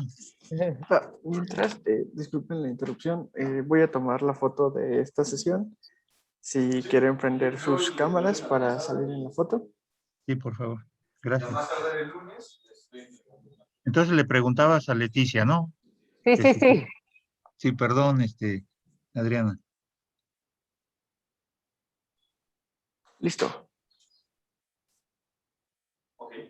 Ya sacaron la foto, entonces, bueno, mira, sí, lo he comparado con algunos países, no lo tengo sistematizado para la tesis, lo tengo sobre todo hecho para la comparación con América Latina. Sí, en Argentina es muy parecido, en Brasil se conoce más la institucionalidad de la CTI, pero sí, en países en Europa y en Estados Unidos sí se conoce, el porcentaje es mayor de conocimiento de la CTI. Sí, el porcentaje es mayor. ¿Y cómo? Igual, sí. No, Igual, dale. lo que yo les comentaba, que bueno, que les contaré en el próximo Esocite Lalix o en el próximo Esocite Lalix, que eso, hay un cambio que se da ahora, que se dio ahora, digo, tengo datos muy primarios, ¿no? Que hay que, bueno, que discutir un poco, pero que se dio con el tema de la pandemia y con lo que ocurrió en muchos lugares también del mundo, no solamente de América Latina, y es que puso en primera plana a la ciencia del país, ¿no? A los científicos y a las científicas. Ahora todo el mundo sabe quién es Radi, quién es, ¿no? O sea, todo el mundo no solamente que sabe cuál es la institucionalidad y menciona instituciones y organizaciones de ciencia y tecnología, sino que se saben los nombres de los científicos y de las científicas que también aparecen todos los días o día por medio en la televisión. No, porque, más aún, conoce los procedimientos, por ejemplo, que son necesarios desde la investigación básica hasta la comercialización de la vacuna. La Digamos, fase 1, la fase 2, exactamente. La fase 1, la fase 2, o sea, sí, generó como un conocimiento, un interés que antes no había, ¿no? Y acá yo percibo lo mismo, ¿no? Que de repente, no sé, alumnos míos, que son alumnos ingresantes, que cuando les hablas de alguna institución te miran con cara de ¿y eso con qué se come? Y son alumnos universitarios, ahora ya, no sé, el barbijo que hizo el CONICET, bueno, entonces ya ubican, digo, generó un conocimiento, así que bueno, esperaremos a ver el impacto de la pandemia en la percepción. Lo que no terminé yo de comprender es cómo, es por qué vos tomás este estudio de percepción pública en tu tesis, que según yo entendí, es como una historia de la institucionalidad de la ciencia y la ciencia, tecnología e innovación en México, en Uruguay, perdón. Uruguay. ¿Y qué parte no entendiste, perdona, Adriana? ¿Por qué tomás la cuestión de la percepción pública? ¿O qué te permite ilustrar respecto de las instituciones o de las políticas de ciencia, tecnología e innovación? ¿O toda la tesis vos decías que toda la tesis no tiene que ver con la percepción pública? Claro, no, la percepción pública es una dimensión que tomo dentro de ese concepto que yo les contaba, que es la configuración institucional de ciencia, tecnología, innovación y desarrollo, pero no es únicamente un estudio de la institucionalidad, ¿sí? de la ciencia, la tecnología y la innovación. También tiene que ver con reivindicar, digamos, otras dimensiones que habitualmente no son tomadas en cuenta a veces en el estudio, o que sí son tomadas en cuenta en el estudio de los sistemas nacionales de innovación, por ejemplo. O sea, en los sistemas nacionales de innovación se dice que, bueno, que lo que la gente considera, o que la confianza, o que ciertos procesos sociales son importantes para las características que después asume un sistema nacional de innovación, pero no se hace un estudio de, bueno, cómo se articula eso, qué características tienen según ciertas características de los sistemas nacionales de innovación y cómo varía o cómo covaría una cosa con la otra. Entonces, la idea es poner en juego esa parte, ¿no? del análisis que en general no se toma en cuenta, pero ponerlo en juego junto con otros aspectos también que también son importantes, que tienen que ver, bueno, las creencias. Acá yo las estoy, en lo que les presenté, las aproximé por las encuestas de percepción pública. Pero además de las creencias de los actores en general, después yo también tomo las organizaciones de la configuración institucional, y no lo hago en la tesis, pero si se quisiera, digo, lo intenté hacer, pero no va a entrar en la tesis.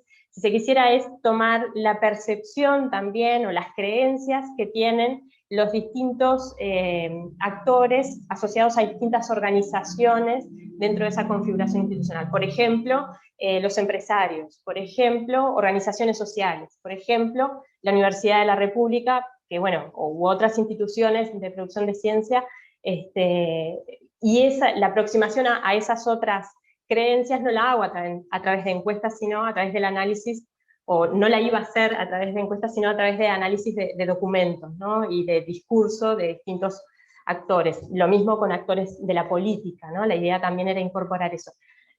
Por eso, o sea, no es solamente la percepción, sino también está el estudio de las organizaciones en sí, el estudio de lo que yo le llamo allí las reglas, que en realidad son las leyes, decretos, las políticas relativas a la ciencia, la tecnología y la innovación. Y además de todo eso es los vínculos, o no, vínculos o la existencia de que no haya vínculos entre esas organizaciones que forman parte de la configuración. Es decir, eso también es parte del análisis. Genial. Tenía así como algún comentario, Navilia, ¿está por ahí? Navilia. Sí, estoy aquí. Me interesó mucho tu presentación, sobre todo, bueno, en realidad me preguntaba qué redes tenía. Yo no había escuchado hablar de Juan Lasarte, de este médico argentino, aún siendo argentina. Me interesaba un poco si pudiste rastrear, digamos, si tiene redes en América Latina, además de España, y cuán fuerte es esta idea sobre las mujeres que tiene, digamos, si esa es una especificidad de su pensamiento, o si es algo que atraviesa fuertemente el anarquismo, ¿no? Sobre, bueno, que las mujeres son utilizadas como máquinas reproductoras para generar mano de obra, y que eso las subyuga. Digo, es realmente sorprendente, ¿no? Por lo menos para mí, en los años 30, cuán extendida estaba esta idea feminista, ¿no? Que por ahí es un poco anacrónico decirle feminista, pero... Das redes que ele fazia parte, assim, eu não me aprofundei, né? Mas a revista Estúdios em si, ela é os periódicos em geral, né? Eles são espaços em que anarquistas de várias partes do mundo dialogavam, e né, várias relações se formavam a partir disso. Tinha também uma própria rede de neomalthusianismo, né? Que também pessoas de várias partes do mundo participavam. Mas aí, em relação às redes do Juan Lasarte em específico, eu não sei te dizer. Assim.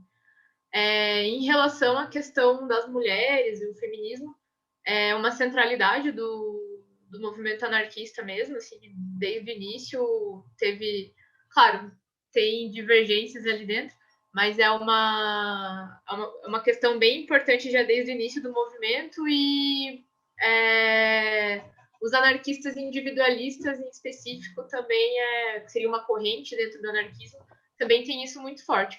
O Juan Lasarte, ele tem uma obra sobre a limitação dos nascimentos, né, sobre o neomalthusianismo, então ele tem obras que falam diretamente sobre isso, então também é uma especificidade do pensamento dele, e ao mesmo tempo é algo que para o anarquismo era uma discussão bastante recorrente, né?